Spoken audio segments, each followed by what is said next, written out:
Pizza হচ্ছে ইতালির অনেক অনেক জনপ্রিয় একটি খাবার এবং এটার উদ্ভাবন হয়েছে ইতালির নাপোলিতে। এটা মূলত একটা ফ্ল্যাট রুটি যার উপরে থাকে cheese, many kinds of meat and varieties toppings. Pizza খেতে অনেক বেশি টেস্টি অ্যান্ড অনেক বেশি ডেলিশিয়াস, দ্যাটস ওয়াই এর জনপ্রিয়তা worldwide. Now I will make chicken filling for barbecue chicken pizza, so let's see. And please don't forget to follow my page and channel. Thank you. প্রথমেই একটা প্যানে আমি নিয়ে নিলাম বাটার। আপনারা চাইলে সয়াবিন তেল কিংবা অলিভ অয়েলও ইউজ করতে পারেন। দেন আমি এখানে অ্যাড করেছি হাফ কাপ পেঁয়াজ কুচি, 1 টেবিল চামচ রসুন কুচি, এবং এই পেঁয়াজ কুচি আর রসুন কুচিকে হালকা ব্রাউন কালার হওয়া পর্যন্ত ভেজে নিব। এরপর আমি একটা মুরগির 1 পিস বুকের মাংসকে কিউব সাইজ করে কেটে এর মধ্যে অ্যাড করে দিলাম।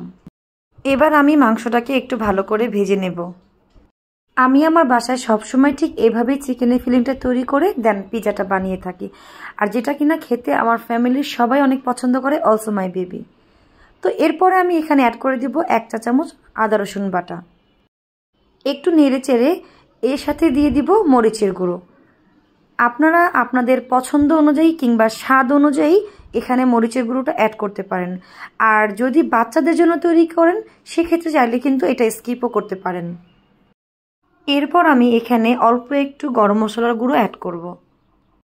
তারপর ভালো করে মিশিয়ে নেড়ে চেড়ে এর সাথে দিয়ে দিব টমেটো কেচাপ, দিয়ে দিব বারবিকিউ সস, অ্যান্ড এরপরে এগুলোকে ভালো করে নেড়ে চেড়ে নিব। বারবিকিউ সসটা কিন্তু যে কোনো বড় মুদির দোকান কিংবা সুপার শপে পাওয়া যাবে। আমি এখানে উমামির বারবিকিউ সস ইউজ করেছি, আর দিয়ে দিলাম সয়া সস এবং চিনি।